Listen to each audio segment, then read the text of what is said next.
Well, just when the show starts, one of the Aaron Austin Show's favorite sponsors, R&J Discount Liquor. We find they have the best selection of bourbons and whiskey probably in town. So this show will be on your page. That guy knows his stuff. It always points you in the right direction, and everything they got there is always at a good price. It's at Douglas and Hillside. They're having trouble clicking on the Aaron Austin Show page. It's already shared food today from Papa C's food truck, Papa C's barbecue. There's no way we can change. I just had straight brisket today. We went down, didn't we, Annie? Yeah, you went about half pound. We went straight brisket today. Whiskey Dick's definitely an Aaron Austin Show favorite. Get out there anytime. They have specials every day on food and drinks.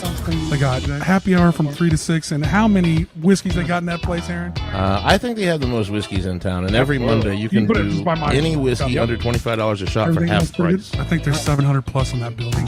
Probably so. Our longtime friends, the Rusty Nail, has started a new breakfast menu, and I hear the biscuits and gravy are killer. Yeah. So if you get a chance to get out there, 7 to 11, Monday through Friday. They're now serving breakfast. As always, hammer time, 4 through 7 o'clock. Get out there.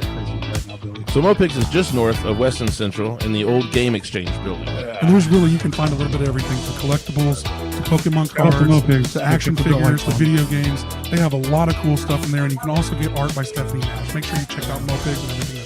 Getting paid a light bill. Pest Management for all your pest control needs. I can't throw burritos up the wall. Contact 316-305-7108. And it's also fly season, so if you need that fly spray, get with it. On Tuesdays, you can usually find the Aaron and Austin Show hanging out at the Cowboy Inn. That feels justified. One of our favorite sponsors. Every Tuesday, they have an open mic there, hosted by Jacoby Lee Winter. So get down and check us out on Tuesday nights. I'm just saying, check out if the it Cowboy does Inn happen, if you guys be sure you visit the If a burrito jukebox place, on like how many Cynical burritos and does Walker. everybody get to throw? They have Like great after everyone daily throws drink one, specials and karaoke and live music. like everybody gets to throw one shitty Check out the burrito. jukebox. Like we'll microwave some like those blue chimichangas from like El Monte. You guys know what I'm talking about. You know that ain't Pat from Dylan. That El Monte.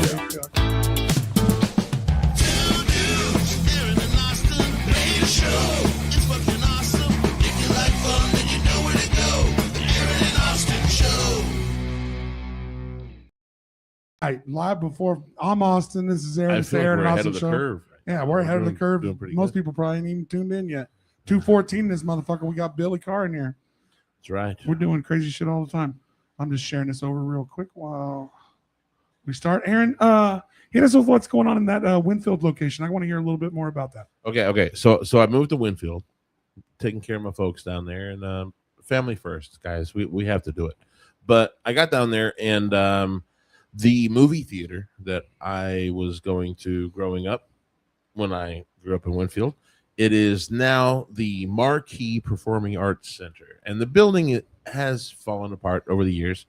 And there's a nonprofit organization in there right now trying to restore the building. It's a cool theater. I mean, we are having the 75th anniversary of this theater this year.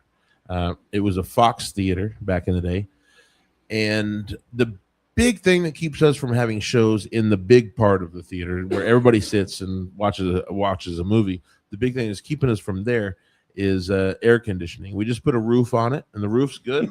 We're going to get air conditioning in there eventually, but it's a huge project. And so we can only really do shows in there maybe twice a year, like spring when the weather's nice. So you got a couple months. And maybe fall when the weather's nice. So we got like 4 months. Like we have a window. Yeah. So because as soon as like July hits, it's fucking sweating. it's gonna be a sweat box. Yeah. That makes sense. So I got Roy as CERN. You guys know Roy? Yes, sir. I bet you know Roy. Yep. Yep. Country concert for Winfield. I think it's great. And we have Prairie Land Partners LLC. They are the John Deere dealership in town. They have been gracious enough to work with us. So you got a sponsor already? Yeah. They've been amazing. They didn't even balk at it. They're like, yes, let's go. This is awesome. Well, shout out to them. Say one more time. Yeah, it's Prairie Land Partners. It's a John dealership. So they sell John tractors Deere and shit? dealership. Sell tractors and shit? Down in Winfield. Yeah. So get down there, and if you mention Aaron's name, you get 20% off the truck. Oh, that's not real? That's not real? That's not real? Let's not just blatantly lie to people, you know.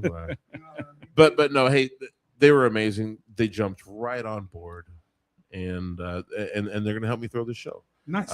April 25th, Roy is CERN, and what we're doing is it's kind of a picnic vibe. You're able to bring your own cooler. whatever you bring in your cooler, I'm not really going to look at so much. But we do need to ID you, make sure that you can have whatever you're having in your cooler. But it's a picnic vibe. The private show sounds like we Yeah. can bring what we want to bring. Yeah, and bring out a blanket, bring out some food, bring out some drinks, Bring out an air conditioner if you got And one, hang out, so we and can hang use it in out. the summer. No, it should be fun, guys. April 25, we're going to be in great weather. Oh yeah, that'd be good for them. It's going to be That'd be amazing. fun for them. It's going to be amazing. Even if it's raining outside, the weather's fine inside. There you go. Well, you Yeah. just did the roof. So Yeah. We You're fixed set. the roof. So It it's not won't be leaking. raining inside. So it's not anymore. leaking. Yeah. Well, that's good. No, So- it's going to be great, man. I really appreciate the marquee letting me do this, man. I was really wanting to bring some concerts into this performing arts center, and they're super open. You're on board? We're letting it happen. Nice. We're making it happen. So look out for multiple shows coming in Winfield. Yeah. They'll get that air conditioner. We'll get going down there. We'll go We'll get going with down there. your support. Yeah. It can happen sooner. Speaking of support, Just it's gonna say. still Autism Awareness Month. I think it was Autism Awareness Day yesterday. So get with Together for the TISM. They were with us last week with Autumn Brown and Nicole was in here. How And- cool were they? Yeah, and anything going on that you can help out with, stuff like that multiple people are dealing with, and it's always great to get the autistic community involved in stuff, because making people feel like they're involved in the community always helps. So shout out to that, and shout out to Autism Month, and we'll do whatever we can. And look out for Autumn and Nicole are working on trying to do a podcast that we're going to produce here at the Slow Coast Studios. So shout out to all our sponsors. We can't do this without you. Mopigs, they got their I wanted to special mention this. They got their backyard bonanza coming up I think this weekend, depending on how the weather goes for them. Those are always so awesome. They really are. It's a ton of vendors, ton of cool shit. If you're They use that whole back parking lot. yeah, they have an awesome space Open over there it at the up. old Game Exchange on West Street. Mopigs is an amazing sponsor of ours. They've been, Ant and Stephanie have been down with us from the very beginning. So make sure you sponsor them, and make sure you get out to the Rusty Nail. They're still trying to do breakfast every day. Remember, 7 to 11. And order the breakfast sauce on the side. Yeah, I heard the you breakfast need an sauce for extra real. order of it because it's that good. And- You're gonna want to put that on everything. And so everybody gets some love. Shout out to Whiskey Dicks, Rusty Nail, and Cowboy and Jukebox. We love all of you. We couldn't do this without you. Amazing. Like and follow. We need you, because tonight might be the nuke night. I guess we're gonna nuke everyone tonight and see if they send some back to us. So tune in for that. It's nuke night on there in an awesome show. Good Lord. Well, that's what the man said. He'll tweet and tell you is what he said. 8 o'clock. 8 o'clock. We're dropping bombs, baby. So right about the time we're done with this podcast, we're gonna find out. Yeah, so if the Couple sky things. bright Couple gets real things. bright, hug your family. Hug your family if she gets a little crazy. But till then, what the hell's Billy got going on? How you doing, bro? Thanks for doing the show today. Hey man, it's really great to be here, guys. I appreciate what you guys Yeah, do man. for the local music scene, the arts, and other people with causes. You were looking for guests, and I raised my hand. I said I want to come in. Yeah. So Yeah, Well, it's man. long overdue, in my Yeah. opinion. Long overdue. So we've always we like I said, I think I met you through the open mics. mhm. I think that's Yep. God, that's been how many years now? I mean, it's been That's since been a I've bit. done it. I mean, 4, 3 yeah. or 4. So I've kind of known Aaron from a distance, just as another player in the scene. Yeah. I think you played a little bass with Callahan at some Oh point. yeah. And then I know you did a lot of stuff back in Winfield. Yep. Um, Terry Quiet Band. Yep, Was so a big one. funny thing is, I auditioned on drums for Terry Yeah. in the late 90s or early 2000s. Oh wow. I was working at Rubbermaid down there in Winfield with his rhythm guitar player, Eric, was working down there. Wow. Okay. Yeah. So you're talking about a really long time ago. Long That was time ago. Eric Scove. Yes, sir. And That's the the one. band at that time would have been Threadbare or Maybe. Stone Owen, maybe. Stone Owen Stone Owen. and That the and the hits record. Red Bear. Yeah, Yeah. and the record that I I'm gonna let that slide. Don't worry about this. band Band names are weird. the record that I did all my rehearsing off of before my tryout was the Flooded Bliss. There you go. Record. Yeah. And so, it's funny because Eric actually was a friend. I had a friend from Douglas, Kansas, where I first started playing music I moved there in 93. Quick side note, where are you from originally?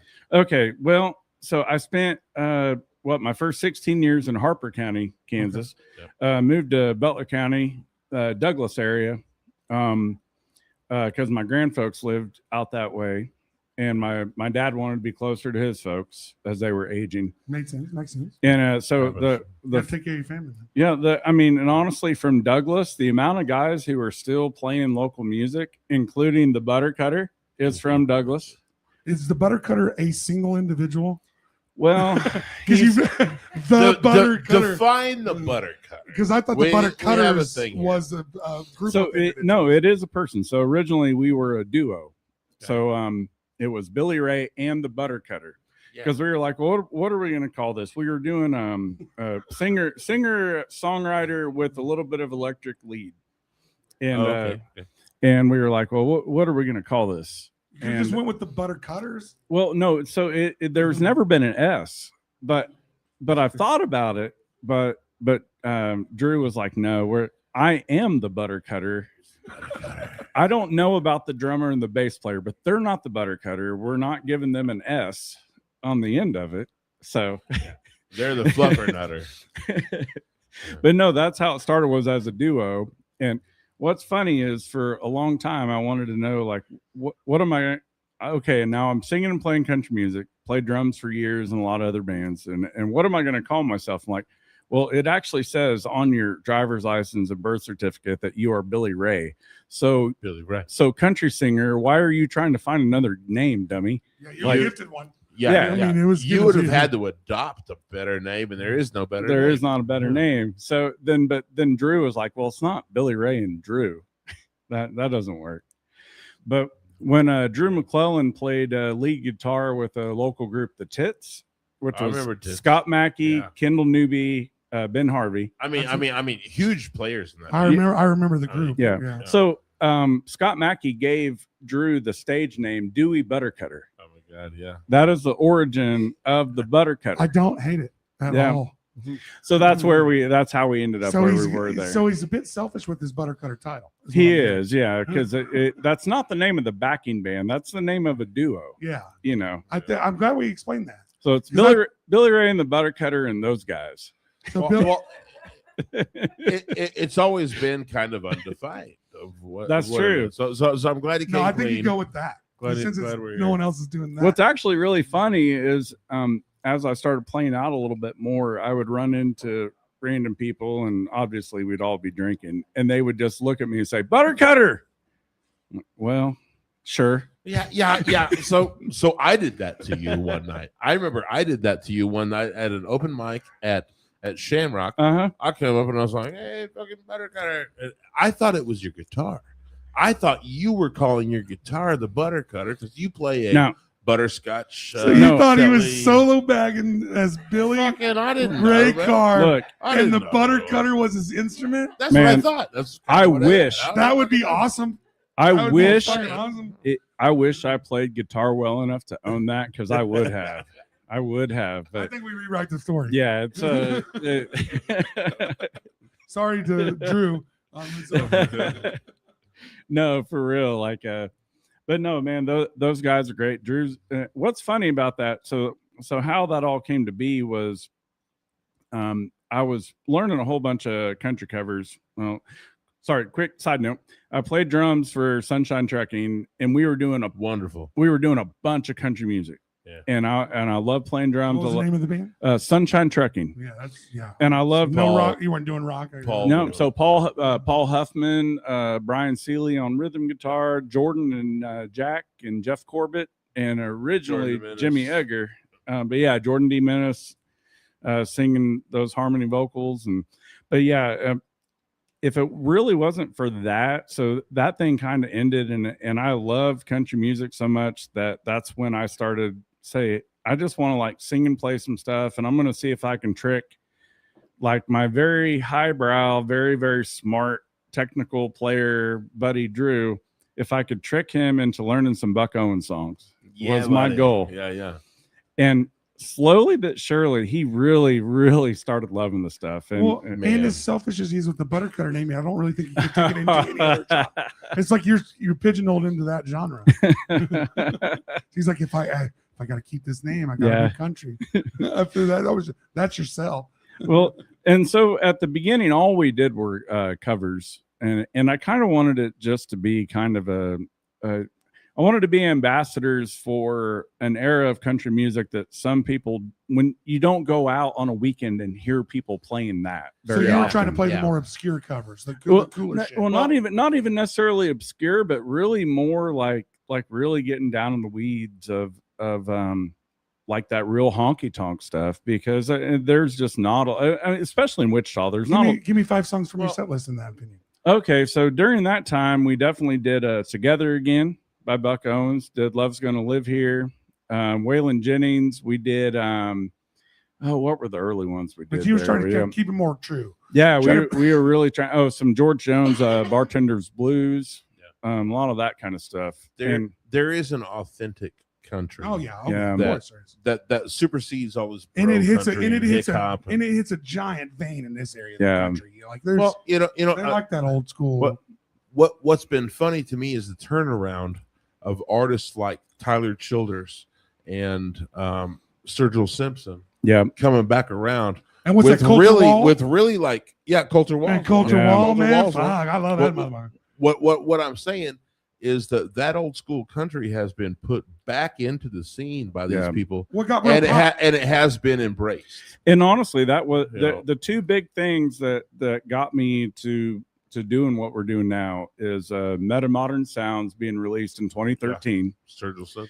And I loved country music. I'd already had some original country music written, but I never thought about ever playing it out that much. Really? So Meta Modern came out in 2013. And then Paul Huffman reached out to me about 2016 and said him and his buddy Jimmy Egger were writing country songs. And he remembered me and him because we both played in metal bands for a long time. And Paul was like, I remember talking to you at some party and we started talking about Ronnie Millsap. And I'm like, yeah, that's probably right. Sounds right. Sounds right. That tracks. And then he was like, would you want to come play some country drums on this stuff that we're doing? And really that kind of set the whole table there. So you went over to Paul's basement. Yeah. Well, no, actually we were out in Jimmy Egger's wood shop behind his house. Okay. Yeah. And then eventually we graduated to Jack and Jordan's basement. There you go. There on Carter Street.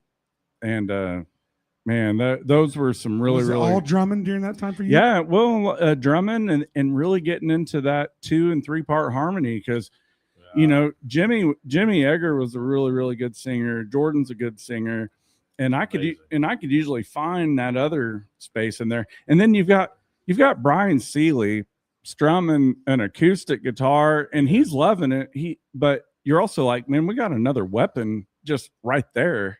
Sitting there. And then what's funny is the whole time, because Paul was writing a lot of these songs, but early on he didn't do a lot of the singing. And then some stuff came up, just life stuff. Jimmy went ahead and was just going back to focus on family and work and stuff. And we didn't know what we were going to do. And that's when Paul was like, I think I'm just going to sing. I'm like, yeah, let's do it. Okay. Yeah. Yeah. And then that's when his songwriting just went through the roof. And I've learned a lot from Paul Huffman. His songwriting was always pretty on point. Very, very good.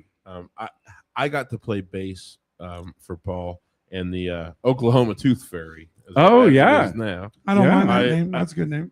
I got to play some bass on that. What is this? Something like a June bug. Oh yeah, yep. I know that song. Yeah, we were working. So I got to play bass on that one a little bit in the studio. Yeah. That was super fun. So when did you transition from? So you're singing a little bit and you're drumming. When did you break out? That band kind of fell apart. Is that? Well, no. So I started branching out while that band was still together. So are you writing music at this time? Yeah. So what's your experience with that? Like how that? I mean, so I love that you're writing original music. So I've always had. What's funny is one of my most popular. Of the songs that I play live that I've written, one of them that goes over the best I actually wrote in 2006. No way. And I was like straight up like a basher drummer but I just played guitar on the side, and I had one given to me. I mean, this song was a gift. But it's so cool that you were, as a drummer, still writing your own music at that time. Yeah, absolutely. It's just cool to kind of like, I'll just pocket this. I got this in my pocket. Yeah, and it became one of those, like, you know, the stereotypical guy with the acoustic guitar at the party. But I swear, I don't think I'm making this up. I think people really liked it when I played that. And so I would continue. As long as there's not a bonfire. I would continue to play it. Well, not within burning range of my guitar. Yeah. So I would always play that one. And actually, we just played it at Kirby's a couple weeks ago. And it was really cool that was one of them. We got off stage, and that song's called The Bottom, was one of the last ones we did. And somebody went up to Dewey or Drew, the butter cutter. It's like, what did you guys, was that really one of yours there at the end? And there was a couple other people. I'm like, that just feels the best, because anytime a song feels like lived in enough, like you covered it. Yeah, to where it's like, that was really good, but I feel like we've always had it. Yeah. In a very familiar way. It's basically like a original song giving you deja vu, kind of. Exactly. Yeah. I feel you. And I think, as a listener, as a person that doesn't make music, that's kind of what I'm looking for when I listen to original music locally, is something that gives me that feeling. Yeah. Like, oh, I've been here. Like this song's supposed to be. Yeah. And it's really cool. It's my awe of the musicians when they can hit that, and come up with that original music. When they can speak to that part of your soul. Yeah, and you can reach people that don't know how to play guitar, don't know how to write a song, don't know how to play don't drums. Care to do it. No, it's not everybody's bag, man. Not everybody's bag. It's not everybody's bag. But I tried it. I was like, but if I can sing to you and you resonate. Yeah. Well, if you can hit a mess on a level, and someone comes up to you like, man, you sure that was a cover song? Yeah. That's got to be a great feeling as an artist, especially if you wrote the song. Yeah. So there in the early time with Drew, we only played the classic covers, and I still was a little like, I'm not really trying to make this like, I'm not going to put my original stuff into it. And then more and more we did. And over time, it became like a 50-50 kind of deal. And then now that we got the full band, it's like a 30-70 kind of deal. Well, I think your integrity as an artist comes through. Yeah. Eventually, you just want to do something that's yours. Yeah, I think that I get a lot of slack for shitting on cover bands, but eventually, I love original music because I feel like your integrity as an artist goes, I can't just keep singing these songs. But this is what I want to ask you, though. Yeah, right? Your original music, how would you categorize that? Country's a big, wide format now, right? Man. I mean, we have everything from hick hop to brogue country. No, we went through the hick hop jam. I mean, you were a big part of that. I'm just saying, what would you categorize your original? Well, no, it's kind of funny. The early stuff I definitely would say was more of like the honky tonk style, more country. Little walk in from the G to the C. Boom. Yep. As long as you keep it upbeat, though, I'm pretty happy with yep. that. And but it's weird, like over time, I'll kind of look at my set as a whole of what I have for original songs. And I'm like, well, what would I want to hear stylistically wise? Yeah. And not lyrically, not anything. And I'm not like chasing a trend. I'm trying to touch on other types of country music that I love. So there's a couple things that are almost more of like the Sun Records, Memphis kind of country, almost like borderline rockabilly. Of course, yeah. A couple little up tempo Buck Owens type songs, but they're originals. Country. Yeah, a little California, a little very staccato, a little slapback. So typically that's what I'm looking for. Like, okay, what in our set? Like, what hole do we have? Do we need an up tempo number? Do we need, what creates the hole? What are you looking to provide? I honestly just imagine I'll write down my set list of originals, and I'll imagine I'm at the show. Yeah. And I'm like, okay, so we're doing this. Yeah. What are we missing? What could we use more of? Because if I were at this show right now and somebody ripped this thing, like, oh, that'd be pretty good. Well, maybe we should write that. and maybe you should write it. yeah. Well, Maybe look, you should fill the whole what I'm Yeah. set is with that your you're own too. you're trying to entertain the room all the time. Well, I You mean, have to. You have and, to. and you're You have to do paying it. attention to that. yeah, As you make set lists, you're paying attention as you do shows. You have to Yeah. do it. What's cooking my room? exactly. And that seems Exactly. like a very smart Well, thing to do as an I'm artist. really naturally. If you allowed me to emote in mid-tempo songs all night, I probably would. That's kind of my sweet spot, Same. and I enjoy it. But I'm not necessarily saying the Saturday night crowd loves it. So Yeah. Well, look, this is kind of a musician's quandary, right? Mhm. Okay. So what happens is, as musicians, we want to explore our creativity. Mhm. We want to make cool songs happen. Now, when we go to the bar, the whole thing changes. it does. Now I have to entertain Well, can I say these fucks. can I say one thing to put for you- about 4 hours? Can I say one thing to help musicians put their mind at ease? The easiest and best thing you can do as an entertaining band is have fun doing what you're doing. Yeah. And Yeah. that will reciprocate through the whole entire crowd, no matter who you're dealing with. I think that formula, if you guys come out, I'm going to having say it fun, like this, though. it works. Okay? If I'm an artist that kind of writes this mid-tempo, Mhm. sad sack kind of song, Yeah. you know, if I'm well, that don't guy, sad sack me. I don't like well, being well, sad. hey, I like upbeat hey, music. but this is kind of what I'm saying. Okay, Yeah. if my strength is in this story of a song, Yeah. or if my strength is in something other than bar rocking, dancing. Oh, that's fair. That's fair. I got what you're, I Yeah. get what You you're know, saying. I'm fair. If Yeah. my strength is there, how do I tour around? How Yeah. do I play Well, if you find the to a crowds for you. crowd? You know, like, Yeah. what do I do?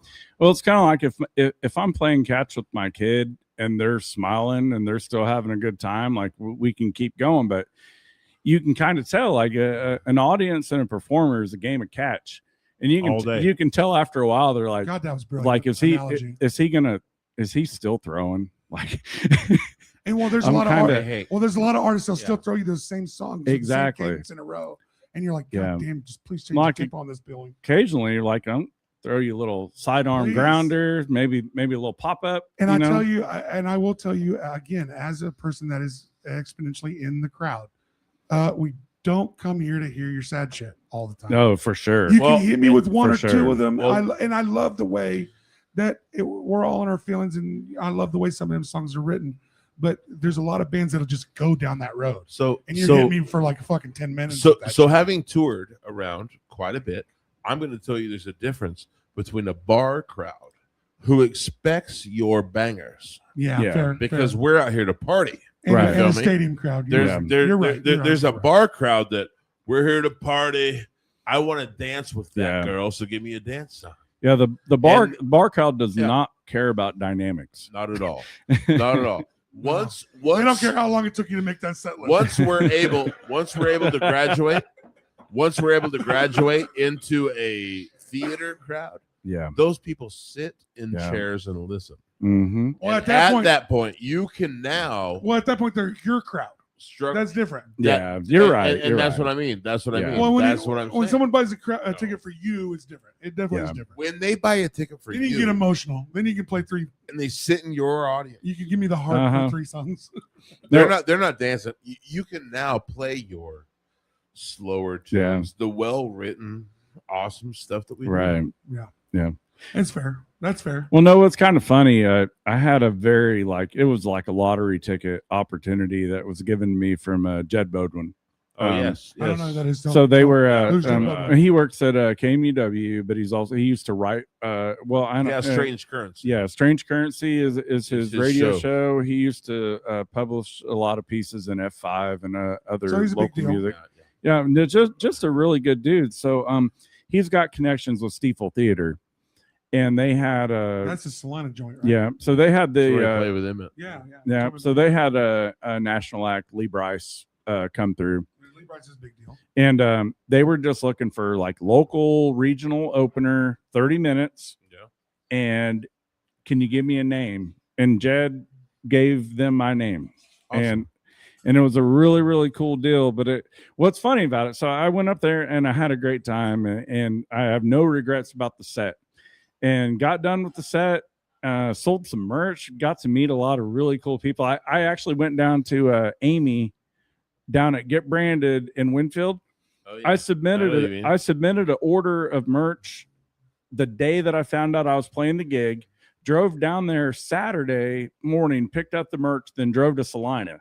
Hey, that is as Shout big to- of a vouch I can ever give. But I'm hearing I'm waiting Amy for the and butt. Get Branded. Yeah. Let's go. Well, no, what was The butt's funny? coming. I'm Yeah. waiting for it. So what was funny, and it was my daughters got to be there, my wife got to be there, and we were able to go sell the merch. And then I just blended into the crowd during Lee Bryce, and Lee Bryce and his band, and they're bringing like the show. Yeah, you know. Yeah, the whole damn deal. Yeah, They got some money behind that. the guy up there with the acoustic guitar, that was pretty good, but the show is happening now. And just screwing with people. I leaned over to these ladies who were in front of me. I'm like, "Did you catch the opener?" They're like, "Yeah, he was pretty good, but man, it was just so sad." Nevertheless, if it's possible. But yeah, they said It's sad. it was really good, but it was just kind of sad. And I did play like a lot of original music and a lot of heavy stuff, and I'm playing the solo acoustic, you know. But I thought it was actually No buttercutter. I Just thought you. it was well, actually, This is just Billy Ray by himself. well, and I wanted Drew to be on that bill, and the stipulation was one act, one input, 30 minutes. Get the fuck off. We're going Yeah. to the next person. Yeah, there it is. But I just thought it was funny because I was Well, just at least kind it was a of local person. I was kind of Usually- messing with people and like, what'd you think of the opener? Like, well, it's pretty good, but it's kind of sad, and I just had to laugh. Like, Well, did did any of the person you guys realize that Well, aren't you the opener? no, I only pulled that with that one row in front of me when I went to the back of the place to check it out. You was hitting on them old ladies, weren't you? Well, you know. Your opener was like, well, yeah, weren't you the opener? You handsome? And so I played Stiefel Theater twice. I got to get to this theater. I haven't seen this fucking place yet. Oh, it's beautiful. Stiefel Theater is awesome. heard it's pretty amazing. It is a fully renovated 1920s. All right, let's do a theater. podcast or something. It's super Let's do awesome. something there. Yeah. And the whole back I'll the, shout. the whole back of the stage is I'll get really in- cool. I'll get with him. There's a bunch of rooms that we all think of. Shout out to the Steeple Theater. and I played there twice. I'm gonna berate you with shit from there in an awesome show. Let's go do a podcast. We should. Let's go do a show there. or It's something. really yeah. I've heard a ton of people talk about it. Like I'm ready to see this place. Oh, it's really cool. I've seen some really good shows there too. Have you guys checked Yeah. out the? There's another cool place in Kansas City that's like that I saw that show at. That's got like the temple vibe and this place vibe. Like Midland? Midland. Yeah. Yeah. Oh, Midland's great. Midland Yeah. Arena in fucking Awesome. Kansas City. Yeah, I I saw saw I saw Tedeschi Trucks. Okay, I saw Sturgill there. I went and saw. You saw Promise. Sturgill? I Yeah. saw a hip hop concert there. So let's talk about Sturgill for a minute. Okay? Yeah. You know him? Because no, I don't know him personally, but what I'm going to say about Sturgill is that Sturgill has disrupted a modern country flow. Yeah. Okay, I mean, He put the brakes on the pop what, shit, What you know. modern country has been in award shows and in all the press and the media? Yeah. What modern country was? Sturgill Simpson single-handedly disrupted. He did. You know, Yep. He brought a very old school brand of country back into the forefront. Yeah. I agree, but And- I don't think single-handedly he did that. I'm not going to say single-handedly, but I will tell you that him doing it has enabled other artists to I tap agree. on it. I agree. I Yeah. don't think he's alone. And that's why I say it this way. He was a little awesome. bit. Yeah. That's kind of why I say it this way. Well, and when You you know. make great music, it transcends genres. And Like Sturgill Simpson's music. Like you're saying was I think that country music had gone so Pop. far pop. Yeah. It had went so far it into really this has. bro country, this hip hop. Well, it went from it it went just it went went it went crazy. really poppy, and then it went into the hiccup that you say. I mean, This Me and you this, saw- look, man. we got to see Florida firsthand. Georgia line. I have serious issues with, Jesus, calm and down. I'm not they into it. sponsored the No, show, no, Mike. I will not calm down. I will not calm down about this. I'm genuinely upset about it. But our, it's like, so I will don't co-sign like what this. he's saying. The second year, you know, we got to see it firsthand on boots on the ground. Second year of Damn Jam that we were involved in when it revamped. We were really more involved in the first year. We were still doing a podcast on site, but we were also introducing artists. Yeah. So Brantley Gilbert's there, Willie Walker Jr. is there, but I'm going to say his name wrong every time. I know you will. Yeah. But we literally, other than those artists, it was the hip hop show. Like it literally, we hung with a couple of those artists. What was the guy that hung out with us a ton? One guy hung out and almost steal Damon. He tried to steal Damon. Annie. Dusty Lee. Oh yeah. That was She almost hired. you just fired up my memory. Yeah, he almost stole. He almost stole. Yeah, he Annie was from her. trying to.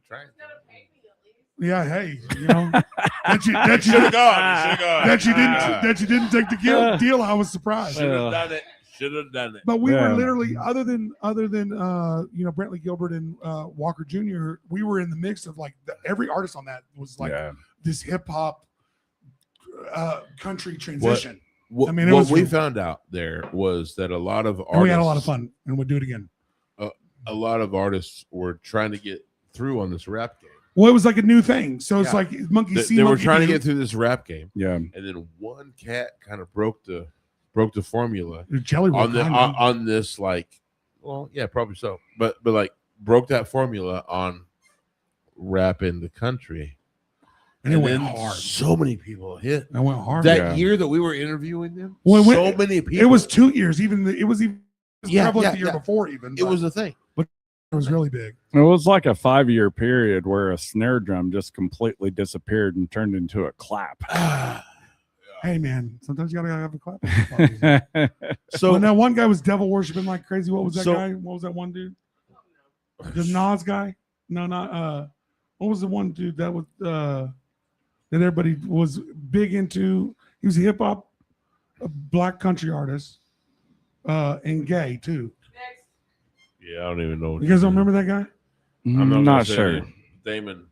No, come on, you guys. Anyway, it was a big change at this point with that guy. Sorry, I'll forget it. But I'm saying he was part of that. So big transition. So I want you to describe your style. What is your style of country music?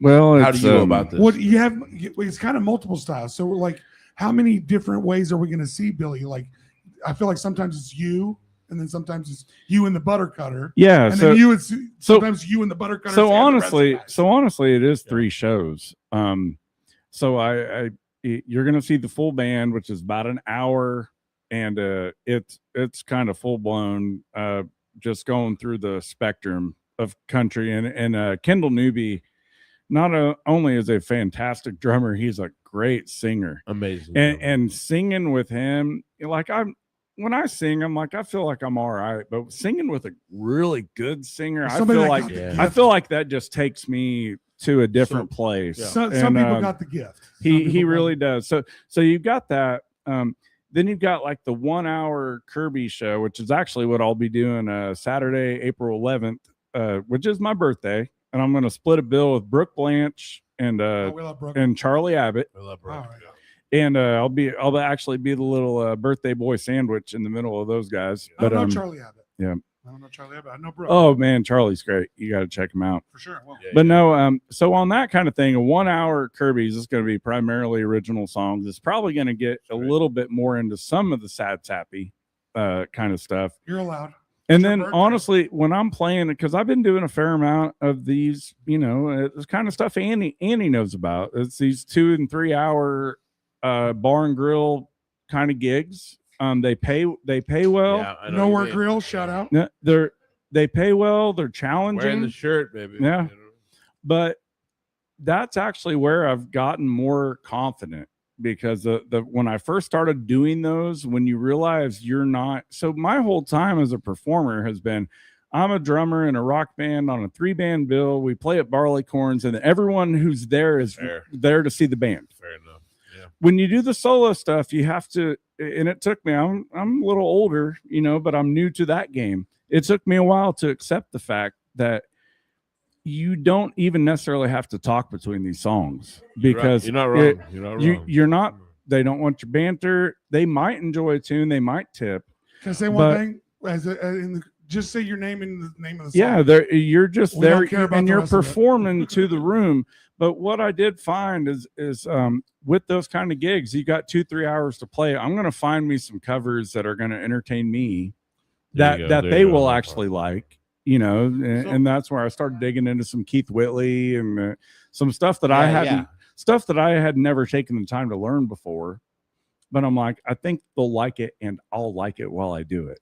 Yeah, I think that's I think as any time you're choosing a That's cover song the right when way. you're an original artist, that's a way to think about it. It's really just trying to talk them down from like when they want to know like what Morgan Wallen songs I know, and I tell them this many. That's You don't take fucking requests. This ain't a DJ. right. This ain't a fucking DJ, people. Exactly. And guess what? DJs hate that shit too. But what's really cool, guys, is I went on a little run early spring, late winter of those solo gigs, like a bunch of them in a row, or a bunch for me because I'm not a super busy musician. What was a bunch for you? Like how many a week? There were a couple like a Saturday, Sunday kind of thing, or so you're going for heavy. And then we went ahead and I picked up like a 1 hour solo thing at Kirby's on a weeknight. Yeah. And anyway, after that string, because I anyone who follows me on social media knows that sometimes I struggle. And brother, we all struggle, brother. But it really thank you for sharing your struggle. That kind of stuff was honestly, I've been in my flow since then. Because it's going to a bunch of random places, and I know the person who booked me, and I might know a couple friends or family. And then other than that, it's just me trying to figure it out, navigate the night. Well, then if you put me next weekend with my boys in the full band, like I'm wearing Kevlar, man. Like, like you're in your happy place. I'm in my happy place. I'm bulletproof. We're a giant with this band. And honestly, it took a lot of that to get me in a way better place when it comes to playing live. And I love that you have the differentiation. What was the move? You look at that differently. What was the move for him too? Yeah. From the drummer to the front. Yeah. So I mean, it was awesome that I felt like you knew you wanted more than the drums because you were writing music. Yeah. So you knew you had some singing in you. You knew you had some other shit in you, but like being prepared is tough. Yeah. And like you were prepared for it. And I mean, it is funny, like how much of that, Aaron knows he's been gigging forever. And it's just all the different places. Every time you load in somewhere, it's another experience. Everything that you do is just more experience. And for someone who's been doing live music, Jesus, what are you trying to do? For someone who's been doing live music as long as I have been, it's so much of it behind the drums, or so much of it playing metal music, which is a whole different thing than playing for the country crowd. What's nice about both of you, and I love it, and I would say it for a ton, Annie, Tommy, a bunch of our musicians here in town, they've not been pigeonholed into one genre. Yeah, you guys have got to experience what it's like, doing heavy metal music, doing reggae. This guy was in fucking O'Phil. I mean, you've been in a lot of different opportunities, and found your niche. So I love that. Musicians do that. Yeah. You know what I mean? Musicians do that. But I feel like you guys know what you want, though. Things, you know what you want a little bit, though. Yeah. But I like and what I want, I'll get done. But I like that you guys take chances. So, like, you knew your country was probably your pigeonhole, and you knew what you liked. But both of you, as artists, would be like, those aren't my only things. I can take some chances. Let's try something different. Well, and honestly, someone will post that they're trying to start up a group, and I'm like, oh, really? Like, I feel like what is this? Does that. What is? And I was like, oh, you need a drummer? Like, what are we doing here? And then I'm like, I realize I've got no time. I can't do this. But I always get really excited about the opportunity.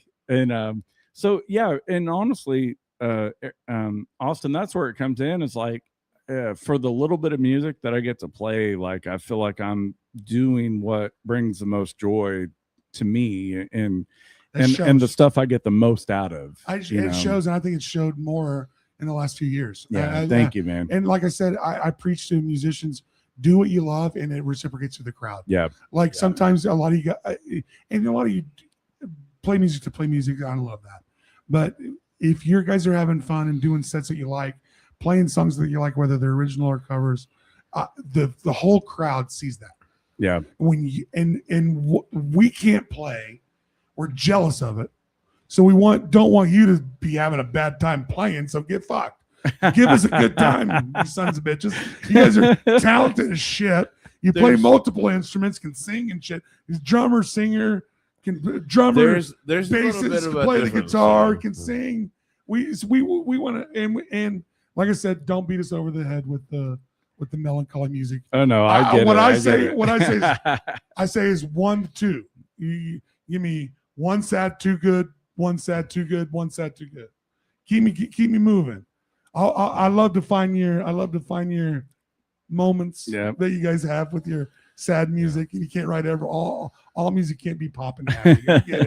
I get it, but don't hit me with it over the head over and over again. Oh no, we'll slip you a Quaalude every now and then. Well, just like I said, every third song. And I hate to beat this horse, but watching musicians be happy with the set they're playing reciprocates through a crowd at the Cotillion, at the Interest Bank Arena, all the way down to the Shamrock. No, it really does. And I want to say we have a weird world of how we take music in now. Yeah, like we look at YouTube and we look at everybody. We look at these crazy things. No one buys albums anymore. But what we have to do as artists is we have to put this out. Yeah, right. That's right. We have to create that content. And you say, what is the best word ever? What? Surrender it. Well, yeah. We have to not be so like stuck on a vibe. Like, this is what I want to give, just let it happen. Yeah. Very, very, very naturally. Yeah. It's just tough. let it happen. And it's easier said than done. It really is. Yeah, I know that. I know a lot of artists keep massaging that dough until the song's great. But eventually, like he said, some of the smartest shit. You just have to let it go. You never finish a song. You surrender it. It's one of the most brilliant things that I think Aaron's ever said as an artist. It should be a fucking t-shirt. Like, you work really hard. I know you guys want to make sure that your albums and your EPs and your singles are perfect, but eventually you got to let us have it. Yeah. So I do want to know right now. Yeah. How do I find your music? Okay, so the Billy Ray and the Buttercutter stuff is available pretty much on all streaming platforms. So that should be everything. That should be 4. So if we Google that shit, yeah. So there's 4 singles floating around out there. Excellent. So we can get them on Spotify, YouTube. Maybe? Yep. Spotify, YouTube, Apple Music, and we search Billy Ray and the Buttercutter. Yeah, and that's where it gets tricky though, because first of all, once you type Billy Ray, they all think they know what you want. Yeah. So then it's Billy Ray ampersand the space Buttercutter.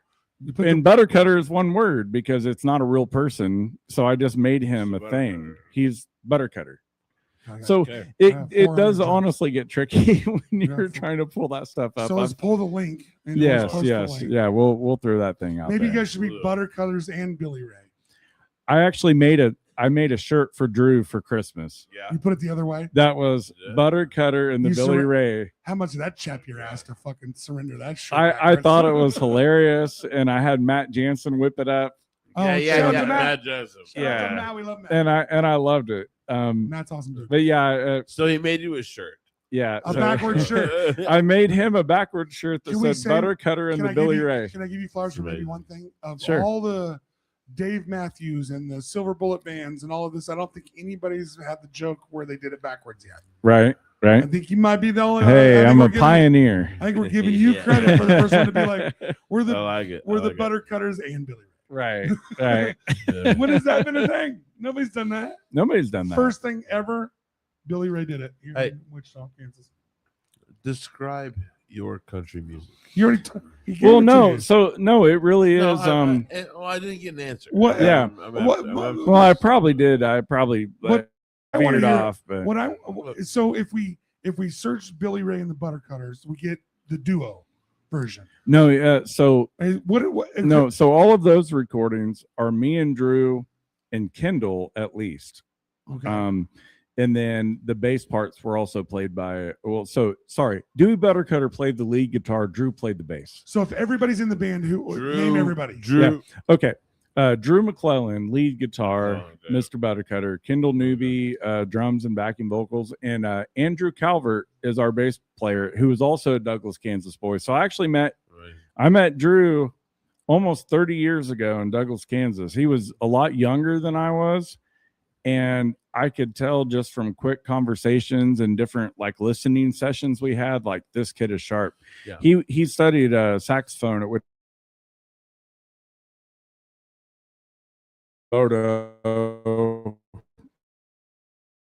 So for, That whole thing. So for phone music, Yeah. do we get sets of you and the duo with the Buttercutter? No. So anything that's on the How do we follow all this anything shit? that's on the streaming platforms is basically a full band recording of what we've done.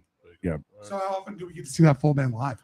Um, When's the next time? that's about going around? once a month. So we've got a May 21st gig. Nice. Where's that at? That's at Kirby's. We've got a couple traveling country Americana bands. Excellent. And Mary from Kirby's hit me up and said, Billy, She's awesome. yeah, Mary We hit love me. her. Mary hit me up and said, Billy, I really want to get a good local act and just talk about swelling with pride.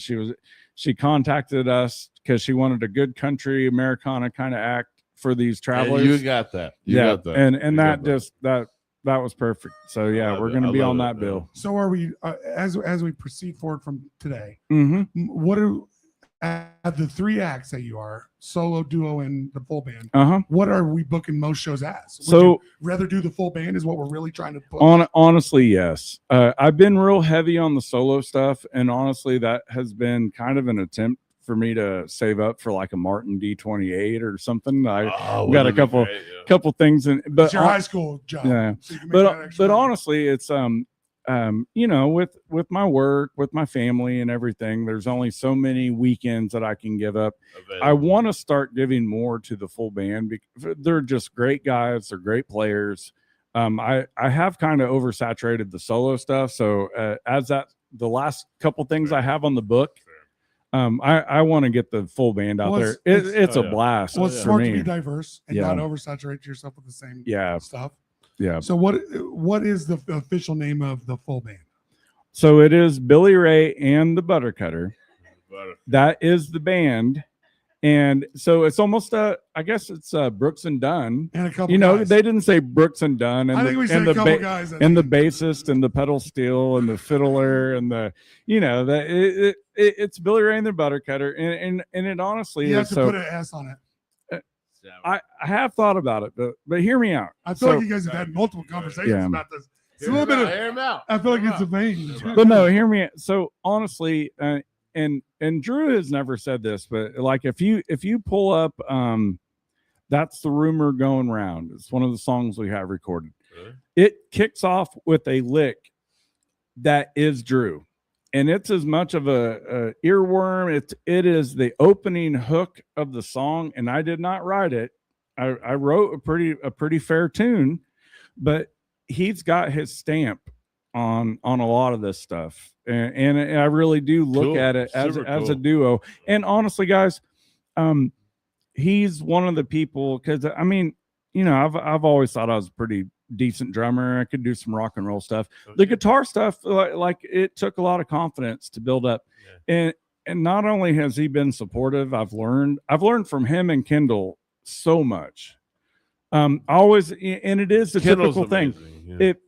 If you want to get better at anything, if you want to be a better golfer, go golf with people better than you are. Yeah, yeah. Oh. Hang out with a better caliber. You know, Kendall, Drew, and honestly, Andy Calvert, his ear and his feel and his tempo on bass, I'm only getting better with the help of those guys. Yeah. And they're also helping me because now we're playing the tunes that I Well, helped write live. And I'm going to tell you, if you got Kendall Newby in your court, Yeah. Kendall is a endless wealth of, Yeah. of knowledge. What I would He's present great. to Drew is Kendall's amazing. he's made up an amazing name, and you have a band now. You can't add another tagline to the end of that, Right. so he has to surrender the S for the other two. Maybe guys. I'll just slip the S in Can there. I say?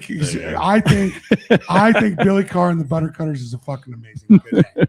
And to learn that it's Billy Cutter, it's just actually one guy. That's true. It's pretty awesome. And that he doesn't want to surrender it to the other bandmates is even funnier. But I think that he's got to, because what you present to him is such a well put together name that you have to include the whole band. Because it is. It's funny and great. Well, if I you could so be the Butternutters. look, if I we could make a bunch buy of the shit up. T-shirts and I pay for the S, I mean, Yeah. he doesn't have a Something. say in it. Well, you know, you don't want to piss off your best friend.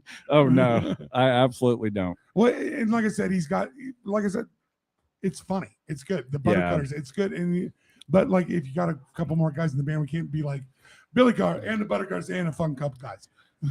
Well, that's what sucks is like whenever Kind of, whenever they used to do the marquee there at a Barleycorn. So if it was a night that we were playing but we weren't headlining, like they couldn't do anything with us because it was whoever the headliner was, and it was like, forget it. Yeah, that's too many letters. The Butternutters. Billy. You're gonna get a fucking half baked treatment. Butter stuff. Yeah, All right, we're rounding out the end of this. I'm really glad he showed up, man. Give everybody right where you get a chance all of your social media How do platforms. we support you? How can we get to you? How can we find your music? How can we find all your shit? Yeah, so you can find us on Spotify, Amazon, Apple Music, YouTube under Billy Ray & the Buttercutter, one word. We should have 4 or 5 songs on there. You can also pull up Sunshine Trucking stuff with me and Paul and Jordan and so Jack good. and So Jeff and Jimmy Egger, Brian Same Seeley. platforms? Yep, yeah, they're available all on there as well. Yeah, I just appreciate anyone who wants to listen to anything that me and my friends have put together. It means so much. Straight up, I'm always happy if anybody gives a shit about half. Oh, absolutely, man. You know, I always say nobody listens to this fucking show anyway. we get any questions from the cheap seats? Yeah, y'all. Yeah. Hey, Billy. It's good to see you, brother. You too, man.